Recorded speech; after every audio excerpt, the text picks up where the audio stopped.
வணக்கம். சனி பெயர்ச்சி நடக்க போறது மார்ச் 6ஆம் தேதி. கும்பத்துல இருக்கிற சனீஸ்வர பகவான் வந்து இப்போ இதுக்கு போறார், மீனத்துக்கு. இங்க வந்து 3 நட்சத்திரங்கள்ல அவர் சஞ்சாரமாக போறார். பூரட்டாதி நட்சத்திரம் ஒரு பாதம் தான் இருக்கு. அதுக்கப்புறம் வந்து உங்களுக்கு உத்திரட்டாதி நட்சத்திரம், ரேவதி நட்சத்திரம் 3 பாதத்திலையும் அவர் சஞ்சாரம் பண்ண போறார். இது 2029 மார்ச் வரைக்கும் அவர் அங்கதான் இருக்க போறார். ஸோ இப்போ அதனுடைய ப்ரிடிக்ஷன்கள் வந்து நான் என்னுடைய பாணியில வெறும் ராசியை வச்சுண்டு, வெறும் இந்த ராசி இந்த ராசி அப்படி சொல்றோம். ஒரு ராசிக்கு 3 நட்சத்திரங்கள் உண்டு. 3 நட்சத்திரங்களும் 9 பாதங்கள் உண்டு. அந்த 9 பாதத்துக்கும் தவிர நமக்கு ஒரு நட்சத்திரத்துக்கு எத்தனை அந்த நட்சத்திர தாரா நவதாரான்னு சொல்லுவா. அது ரொம்ப முக்கியம். ஒரு கல்யாணம் பண்ணணும்னாலோ ஒரு சுபகாரியம் பண்ணணும்னாலோ வந்து அந்த நவதாரா வச்சிருந்தா சாஸ்திரிகள்லாம் வந்து உங்களுக்கு குறிப்பா நாள் குறிப்பா. எனக்கு எந்த நட்சத்திரம் சாதகமான நட்சத்திரம், எந்த நட்சத்திரம் பாதகமான நட்சத்திரம் பார்த்து அதுக்கு தகுந்த மாதிரி முகூர்த்தம் குறிக்கிறது தான் பெரிய விஷயம். ஏன்னா அந்த அளவுக்கு நம்ம வந்து டீப்பா உள்ளுக்குள்ள பின் பாயிண்ட் பண்ணி உள்ளுக்குள்ள போறோம். மொத்தமா சகட்டு மேனிக்கு நம்ம வந்து இந்த ராசிக்கு இந்த ராசி இதுல உட்கார்ந்துருக்கு, இதுல இவ்வளவு இந்த பலன் கொடுக்கும், இவ்வளவு இந்த பலன் கொடுக்கும், பிசினஸ்காரர்களுக்கு நல்லது, பெண்களுக்கு நல்லது, ஆண்களுக்கு நல்லது, இந்த மாதிரி டிஃப்ரெண்டா சொல்றா இல்லையா. அது மாதிரி எல்லாம் எதுவுமே எனக்கு தெரிஞ்ச வரைக்கும், மேபி நான் ராங்கா கூட இருக்கலாம், ஆனா அந்த மாதிரி எல்லாம் எதுவும் கிடையாது. ஒரு பிளானட் எந்த இடத்துல இருக்கோ அதனுடைய எத்தனவோ டீப்பா உள்ளுக்குள்ள போய் படிக்கிறோமோ அதுக்கு தகுந்தது எல்லா ஆண் பெண் எல்லா பாலர்களுக்கும் வந்து என்ன நட்சத்திரங்கள் தான் முக்கியமே தவிர ஆணா முக்கியம் பெண்ணா முக்கியம் பிசினஸா அப்படின்னு கேட்டேன்னா பிசினஸ் வந்து இங்க சொல்லலாம். ஏன்னு கேட்டா நம்ம வந்து விதங்கள் ஆஸ்திரேலியால விதங்கள் நிறைய இருக்கு.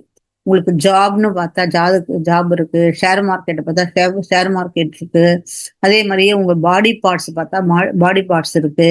என்னென்ன கிரகங்கள் வந்து எந்தெந்த நம்மளுடைய அங்கங்களுக்கு அவர் அதிகாரம் பண்ணிட்டு இருக்காருன்னு தெரியும். அது பாதகம் அடைஞ்சு போச்சு நகை வேலைக்கு இந்த மாதிரியான உடம்பு வியாதி வரப்போகுது நம்ம சொல்ல முடியும்.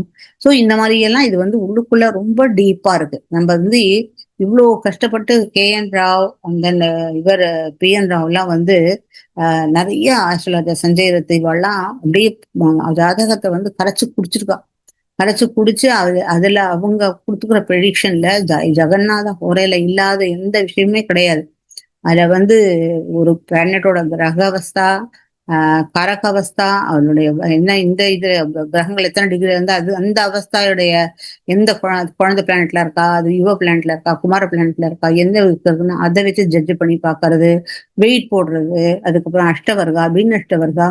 அது மாதிரி நம்ம ஒரு ஜாதகத்தை வந்து நம்ம பணம் வாங்கினோம்னா அதை ரொம்பவும் துல்லியமாக உள்ளுக்குள்ள போய் அதை பார்க்கறதுக்கு பகவானுடைய அருள் நமக்கு எனக்கு ஃபர்ஸ்ட் பாயிண்ட். பகவானுடைய அருள் இல்லாம யாராலையும் பார்க்க முடியாது. சும்மா தூக்கி போட்டுறவாள்லாம் வாழம் கிடையாது. எதையுமே நம்ம வந்து பார்த்து நல்லா சொல்லணும் அப்படிங்கிறது பார்க்கும்போது நவதாரா வச்சுன்னு பார்க்கும்போது நம்மளால கரெக்டா ப்ரிடிக்ஷன் கொடுக்க முடியும். அந்த விதத்துலதான் நான் வந்து இன்னைக்கு முதல்ல மிதுனத்துக்கு முடிச்சுட்டேன். இப்ப கடகத்துக்கு வந்து நான் உள்ள 3 நட்சத்திரங்கள் இருக்கு. புனர்பூச நட்சத்திரம், பூச நட்சத்திரம், ஆயில்ய நட்சத்திரம் இருக்கு. இதுல ஒரு ஸ்பெஷல் இருக்கு. என்னதுன்னு கேட்டீங்கன்னா புனர்பூச நட்சத்திரம் இந்த 4ஆம் பாதம் இருக்கு இல்லையா, அது புஷ்கர நவாம்ச நட்சத்திரம். சோ எந்த கிரகங்கள் வந்து புனர்பூச நட்சத்திரம் 4ஆம் பாதத்தை உட்கார்ந்தா கூட அது வர்க்கோத்தமாக தான் போகும். சோ அது வந்து அந்த புனர்பூச நட்சத்திரங்கிறதுக்கு ஒரு தனி ஒரு கிரெடிபிலிட்டி உண்டு. அப்போ புஷ்ய நட்சத்திரம் அப்படி பார்த்தாலும் அது வந்து சனீஸ்வர பகவானுடைய அந்த குழந்தை பருவம் அது. அதனால அந்த இடத்துலயும் மிக அதுக்கு தனியான ஒரு கதைகள் உண்டு. ஆயில்ய நட்சத்திரத்துக்கு தனியா இருக்கு. இந்த இதெல்லாம் வச்சு இவங்களுக்கு இந்த நவதாரைகள்லாம் எந்த அளவுக்கு சாதக பாதகமா கொடுக்கறதுன்னு பார்த்தோம்னாக்க என்னுடைய கணிவு பிரகாரம் இத்தனை ப்ரிடிக்ஷன் நான் பார்த்ததுல கடக ராசி கடக லக்னக்காரர்களுக்கு இது வந்து ஒரு 100% சுபத்தை கொடுக்கக்கூடியது, லாபத்தை கொடுக்கக்கூடியது.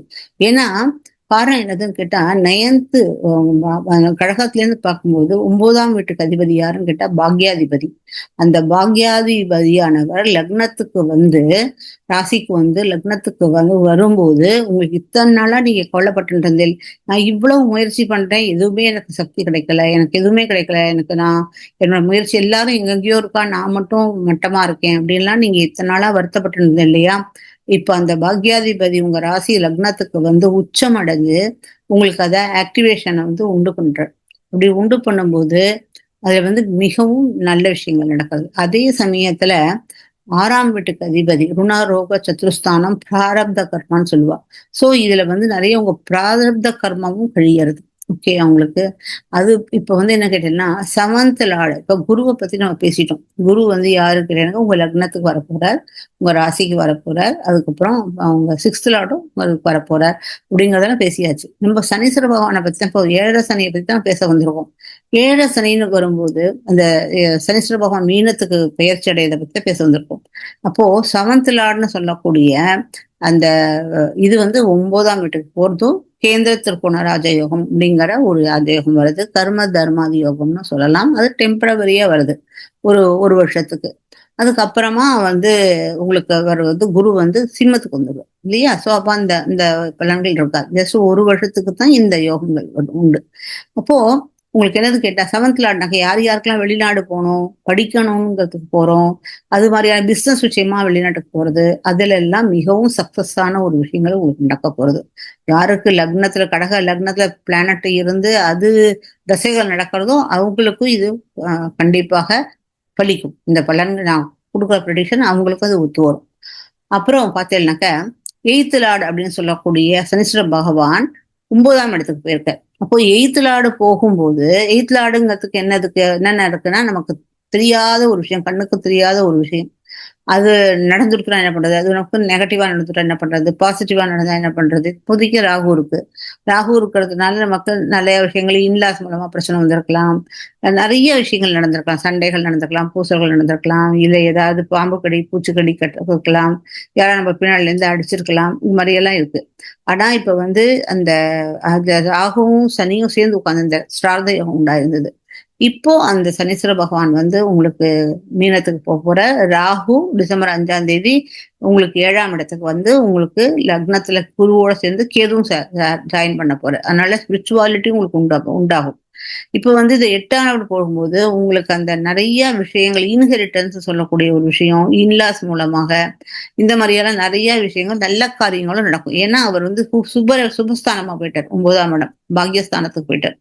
பாக்யஸ்தானத்துல போகும்போது அந்த குருவோட பார்வை வேற அதுல படும்போது உங்களுக்கு இந்த இந்த இன்லாஸ் கிட்ட இருந்து இருந்த கஷ்டங்கள், பைசா கஷ்டங்கள், வியாதி கஷ்டங்கள், இன்னொரு இது 8ஆம் இடத்துல கண்ணுக்கு தெரியாத வியாதி, 6ஆம் இடமா தெரிஞ்சு கண்டுபிடிச்சிட முடியும், 8ஆம் இடத்துல கண்டுபிடிக்க முடியாது. அந்த மாதிரியான ஒரு விஷயங்கள் எல்லாம் உங்களை விட்டு மறைச்சுப்படும். அதாவது அது மட்டும் இல்லாம நவதாரால ஒரு கூட கெட்ட நட்சத்திரங்கள் அதுக்கு உட்காரல. அது மாதிரி இருக்கிறதுனால உங்களுக்கு மிக அருமையான வருடம் இந்த வருடம். நம்ம பதிவுல போய் நான் ஸ்கிரீன்ல போய் காமிக்கிறதுக்கு முன்னாடி உங்களுக்கு கன்சல்டேஷன் வேணும்னாலோ உங்களுக்கு ஜாதகம் படிக்கணும்னாலோ என்னுடைய வெப்சைட் இருக்கு ஜெயஸ்ரீபாலன்.com. அது மூலமாக என்னை ரீச் பண்ணலாம். நீங்க வந்து என்னோட வாட்ஸ்அப் நம்பரும் நான் வந்து இந்த ஸ்லைட்ல கொடுத்துருக்கேன். அது மூலமாகவும் கால் பண்ணாம என்னை ரீச் பண்ணும்போது உங்களுக்கு ஃபீஸபிளா இருந்ததுனாக்க சார்ஜஸ் வந்து பண்ணலாம். நான் ஃப்ரீ பண்றது கிடையாது. ஏன்னா என்னுடைய ஒர்க் வந்து அட்லீஸ்ட் நான் 1 ஹவராவது எடுத்துப்பேன். அதனால நான் ஃப்ரீயா எல்லாம் பண்ணி ஆன்சரை தூக்கி போட்டு போறதுக்கு 300 400 வாங்கி போறதுக்கு இந்த மாதிரி இல்லைன்னா என்னோட சார்ஜஸ் கொஞ்சம் ஜாஸ்தியா இருக்கோ என்னவோ தெரியாது, நிறைய பேர் சொல்லுவான். பட் நான் வாங்குற வேலைக்கு பைசாக்கு நான் தகுந்த என்னுடைய சர்வீஸை கொடுப்பேன். அதுதான் என்னுடைய உண்மையாதான் நடக்கணும் அப்படிங்கிறது என்னுடைய ஒரு குறிக்கோள். அதை வச்சுதான் நான் பண்ணுவேன். வாங்க பதிவுக்கு போகலாம். எத்தனை பர்சன்ட் லைக் பண்ணி சப்ஸ்கிரைப் பண்றதோ அது எனக்கு வந்து பூஸ்ட் பண்ணுது. இப்ப வந்து ஃபர்ஸ்ட் நட்சத்திரம் புனர்பூச நட்சத்திரம் கடக ராசிக்கு. இந்த கடக ராசியில உள்ள புனர்பூச நட்சத்திரத்தை பத்தி இந்த இதை சொல்லிட்டேன். ஒரு பாதம் தான் இருக்கு இதுல. அப்போ இங்கேயும் ஒரு பாதம் தான் இருக்கு, இங்கேயும் ஒரு பாதம், இங்கேயும் ஒரு பாதம் தான் இருக்கு. இதுல ரெண்டுமே புஷ்கர நவம்ச நட்சத்திரம் தான். இல்ல இது புஷ்கர நவம்சம்.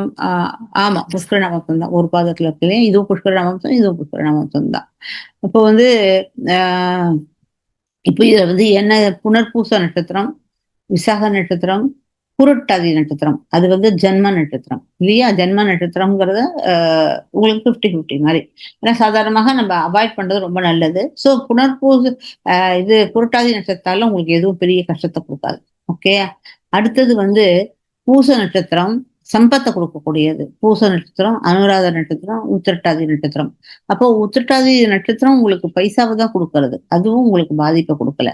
அடுத்தது விப்பத்தை கொடுக்கறது அஸ்லேஷ நட்சத்திரம், ஜேஷ்ட நட்சத்திரம், ரேவதி நட்சத்திரம் கொஞ்சம் உங்களுக்கு வந்து விபத்தை கொடுக்கறது. பட் இதுல வந்து ஜாஸ்தி உங்களுக்கு அவ்வளவு தூரம் ஸோ ரேவதி நட்சத்திரம் இதுல வருது. ரேவதி நட்சத்திரத்துல நீங்க கொஞ்சம் கேர்ஃபுல்லா இருக்கணும். நெற்குறியோட காயத்ரிகள் சொன்னா போறோம். ஆனா இது ஒன்றும் உங்களுக்கு ஜாஸ்தி கஷ்டப்பட வேண்டாம். ஏன்னாக்கா இங்க இவருடைய தேவதா வந்து சனீஸ்வர பகவான் தான். ஸோ அதனால வந்து நீங்க இது அதாவது நம்ம சனி காயத்ரி சொன்னாலே போறோம். சனி காயத்ரி சொன்னாலே போறோம். உங்களுக்கு வந்து இது குரு காயத்ரி, சனி காயத்ரி, புதன் காயத்ரி சொன்னாலே போறோம். உங்களுக்கு ரொம்ப நன்னா இதுவாகும். அப்புறம் வந்து இது உங்களுக்கு நான் சொன்ன மாதிரி எல்லா சேனல்லையும் சொன்ன மாதிரி இந்த பரிகாரங்கள் வயதானவர்களுக்கு மதிக்கிறது அந்த மாதிரியான விஷயங்கள்லாம் செய்யும்போது நல்லா இருக்கும். நீங்க நிறைய அன்னதானங்கள் பண்ணலாம். அது மாதிரி எள்ளு சாதம், தயிர் சாதம், பால் சாதம் இதெல்லாம் நீங்க வந்து கொடுக்கலாம். சின்ன குழந்தையா இருந்தா பால் சாதம் கொடுக்கலாம். ஏன்னா இங்க வந்து பூசம் எடுக்கிற குழந்தை இவர் தான். அதனால அது மாதிரி கொடுக்கலாம். பண்ணும்போது உங்களுக்கு இது வந்து ஜாஸ்தி இதுவும் இருக்காது. மகம், மூலம், அஸ்வினி நட்சத்திரம் வந்து உங்களுக்கு லாபத்தை கொடுக்கக்கூடிய ஒரு விஷயம், நல்ல க்ஷேமத்தை கொடுக்கறது. பூர நட்சத்திரம், பூராடம், பரணி நட்சத்திரம் உங்களுக்கு டிஃபிகல்ட்டியை கொடுக்கறது. சாதக நட்சத்திரம் வந்து உத்திராடம், கிருத்திகா நட்சத்திரம் உங்களுக்கு சாதகமான நட்சத்திரம். அஸ்தம், ஸ்ரவணம் அண்ட் அஸ்தம், திருவோணம், ரோஹிணி அப்படிங்கிற நட்சத்திரங்கள் வந்து உங்களுக்கு கண்டிப்பா இது வந்து விபத்தை கொடுக்கறது. மித்திர யாரு கேட்டா சித்திர, அவிட்டம் அண்ட் மிருகசீஷ நட்சத்திரம் உங்களுக்கு மித்திர நட்சத்திரம். அதிமித்திர நட்சத்திரம் சுவாதி, சதயம், திருவாதிரை இதெல்லாம் இந்த நட்சத்திரம். ஸோ அதனால வந்து உங்களுக்கு மெர்க்குரியோடைய நீங்க ஸ்லோகங்கள் சொன்னா போறோம். இது வெறும் உங்களுக்கு வந்து ஒரு பாதம் தான். இங்க வந்து பார்த்தீங்கன்னா புனர்பூச நட்சத்திரம் கூட உங்களுக்கு வந்து இது குரு வந்து இங்க ஒரு வருஷம் தான் இருக்க போற இந்த இடத்துல. ஸோ அதனால வந்து அதுங்கேயும் 4 மாசம் தான். அதனால இது வந்து ஜாஸ்தி பாதிப்பை கொடுக்காது. நீங்க வெறும் உங்களுடைய இதுக்காக வந்து நல்ல இதுக்கு நல்ல இது பண்ணிக்கணும். ஸ்லோகங்கள்லாம் சொல்றது நல்லது. பாக்கியம் ஓப்பன் ஆக போறது. என்னை பொறுத்த வரைக்கும் கடக ராசி, கடக லக்ன கராளுக்கு நினைச்ச விஷயங்கள் சாதிக்கக்கூடிய ஒரு நேரம், நல்ல நேரம் தான் இது. அதுக்கு அடுத்தது பூச நட்சத்திரம். பூச நட்சத்திரத்துக்கு வந்து உங்களுக்கு பூசம், அனுஷ நட்சத்திரம், உத்திரட்டாதி நட்சத்திரம் இது ஜென்ம நட்சத்திரமா எடுத்து, அதனால இது வந்து நான் பாசிட்டிவ், நான் நெகட்டிவ். அதனால வந்து உத்திரட்டாதி நட்சத்திரம் உங்களுக்கு எந்த கெடுதலும் வரும்னு நான் சொல்ல மாட்டேன். சம்பத் வருது வந்து ரேவதி நட்சத்திரம் இருக்கு. ஏன்னா புதன் ஆயில்ய நட்சத்திரம், இது இதுக்கு ஜேஷ்டா நட்சத்திரம், கெட்ட நட்சத்திரம், ரேவதி நட்சத்திரம் வந்து உங்களுக்கு ரேவதி நட்சத்திரம் உங்களுக்கு பைசா தான் வரும். க்ஷேமத்தை கொடுக்கறது பூர நட்சத்திரம், பூராட நட்சத்திரம், பரணி நட்சத்திரம். கஷ்டத்தை கொடுக்கறது வந்து உத்திரம், உத்திராடம், அப்புறம் வந்து கிருத்திகா நட்சத்திரம். உங்களுக்கு சாதகம் லாபத்தை கொடுக்கக்கூடிய ஒரு விஷயம் கிட்ட ஹஸ்தம், திருவோணம், ரோஹிணி. அப்புறம் உங்களுக்கு கஷ்டத்தை கொடுக்கறது வந்து உயிர் போற அளவுக்கு பிரார்த்தனை கொடுக்கறதுன்னு கேட்டீங்கன்னாக்கா சித்ரா நட்சத்திரம், அவிட்ட நட்சத்திரம், மிருகசீரா நட்சத்திரம். அப்போ இந்த நட்சத்திரங்கள்லாம் இங்க இல்லவே இல்லை. மித்திர நட்சத்திரம் சுவாதி, சதயம், திருவாதிரை. அதிமித்திர நட்சத்திரம் விசாகம், பூர்வபத்ரா. அதே பூர்வபத்ரா வந்து உங்களுக்கு அதிமித்திர நட்சத்திரமா போயிடுது. அதனால இது வந்து உங்களுக்கு எந்த விதத்திலையும் கஷ்டங்களை கொடுக்காது. அப்புறம் புனர்பூச நட்சத்திரமும் உங்களுக்கு அதிமித்திர நட்சத்திரம் தான். ஸோ உங்களுக்கு இதுல வந்து எங்கேயுமே நீங்க பார்த்தீங்கன்னாக்க பூச நட்சத்திரக்காரர்களுக்கு சுத்தமா இது பயங்கர நல்ல பீரியட். யாரெல்லாம் பூச நட்சத்திரக்காரோ அவளுக்கு இந்த 3 நட்சத்திரங்களும், இந்த இருக்கிற 3 நட்சத்திரங்களும் எந்த பாதிப்பையும் உண்டு பண்ண போறது இல்லை. இத்தனை நாளா நீங்க இதெல்லாம் கிடைக்கலாம் நீங்க ஆசைப்பட்டீங்களோ அதெல்லாம் உங்களுக்கு கிடைக்க போறது. அதனால உங்களுடைய கஷ்டங்களை எல்லாம் விலகி நீங்க உங்களுக்கு ஆக்டிவேஷன் ஆகி சுபங்கள் நிறைய நல்லது நடக்க போறது. அடுத்தது வந்து ஆயில்ய நட்சத்திரம். ஆயில்ய நட்சத்திரத்துக்கு வந்து ஆயில்யம், கேட்டை, ரேவதி நட்சத்திரம், ஜென்ம நட்சத்திரம் 50-50. அதனால ரேவதினால உங்களுக்கு ஜாஸ்தி பாதிப்பு கிடைக்காது. சம்பத்தை கொடுக்கக்கூடிய நட்சத்திரம் மகம், மூலம், அஸ்வினி. அது உங்களுக்கு பைசாவை தான் கொடுக்கும். விபத்தை கொடுக்கறது பூர்வ பல்குனி, பூராடம், பரணி நட்சத்திரம். ஸோ இங்க விபத்தை கொடுக்குற நட்சத்திரம் இந்த இடத்துல இல்லை. க்ஷேமத்தை கொடுக்கறது வந்து உத்திர பல்குனி, உத்திராடம், கிருத்திகா நட்சத்திரம். இது வந்து பிரத்யாதி கொடுக்கறது ஹஸ்தம், ஸ்ரவணம், ரோஹிணி. அதுவும் இந்த இடத்துல இல்லை. சாதகத்தை கொடுக்கறது வந்து சித்ரா, தனிஷ்டா அண்ட் மிருகசீஷா. அதாவது சித்ரா, அவிட்டம், மிருகசீஷா நட்சத்திரம் அதுதான் உங்களுக்கு. அப்புறம் வந்து ஆபத்தை கொடுக்கக்கூடியது சுவாதி, சதயம், ஆதிரா. அதுவும் இந்த இடத்துல இல்லை. இப்போ மித்திர நட்சத்திரத்துல பூர்வபத்ரா வந்துருது. ஓகேயா? அதுவும் இங்க வந்து அதிமித்திர நட்சத்திரம் உத்தரபத்ரா வந்துருது. ஸோ இங்க பூச நட்சத்திரத்துக்கும் சரி, இது ஆயிலிய நட்சத்திரத்துக்கும் சரி, எந்த கெடுபலனா நட்சத்திரங்கள் இல்லை. வெறும் புனர்பூச நட்சத்திரத்துக்கு மட்டும்தான் ரேவதி நட்சத்திரம் கொஞ்சம் கஷ்டத்தை கொடுக்கறதே தவிர, மற்றபடி எந்த நட்சத்திரத்துக்கும் உங்களுக்கு வந்து பிரச்சனைகள் இல்லை. அதனால நீங்க வந்து ரொம்பவும் கவலைப்பட வேண்டாம் நீங்க. ஓகே, இது ரொம்ப ஒரு கோல்டன் பீரியட் உங்களுக்கு. அந்த பீரியடை யூட்டிலைஸ் பண்ணிக்கோங்க. யார் யாருக்கு ஃபாரின் கண்ட்ரி போய் படிக்கணும்னு ஆசைப்படுறீங்களோ அதை போய் படிக்கோ. எல்லாமே எல்லா விஷயமும் நல்லா இருக்கும். அதுக்கு சரி ஜோசியர் சொல்லிட்டாரு அதனால எனக்கு வந்து எந்த கஷ்டமும் வராது அப்படின்னு நீங்க நினைக்கிறதுக்கு, உங்களுடைய நடப்பு திசைகள் வேற இடத்துல இருந்ததுன்னா கொஞ்சம் இந்த ப்ரெடிக்ஷன் மாறுபடலாம்.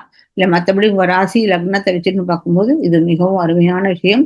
இல்ல தசைகள் உங்களுக்கு வந்து கடகத்துல இருந்தோ இல்ல மிதுனத்துல இருந்தோ இந்த இந்த மாதிரியான இடத்துல இருந்ததுன்னா அப்போ இந்த பலன் நான் சொல்ல படங்கள் உங்களுக்கு பலனை கொடுக்கும். இப்போ இதுக்குள்ள சோஸ்திரம் வந்து உங்களுக்கு இது கடக ராசிக்கு வந்து புனர்பூசம், பூசம், ஆயில்யம். இது மந்திரங்கள் வந்து ஓம் விஸ்வத்வஜாய வித்மகே துணி ஹஸ்தாய தீமகி தன்னோ குரு பிரச்சோதயா. ஓம் காகத்வஜாய வித்மகே கட்க ஹஸ்தாய தீமகி தன்னோ மந்த பிரச்சோதயா. மந்தம் அடைகிறது மந்த பிரச்சோதயா. ஓம் கஜத்வஜாய வித்மகே சுகஹஸ்தாய தீமகி தன்னோ புத பிரச்சோதயாத். இந்த காயத்ரியை நீங்க வந்து ஒரு மாலை சொல்லணும்.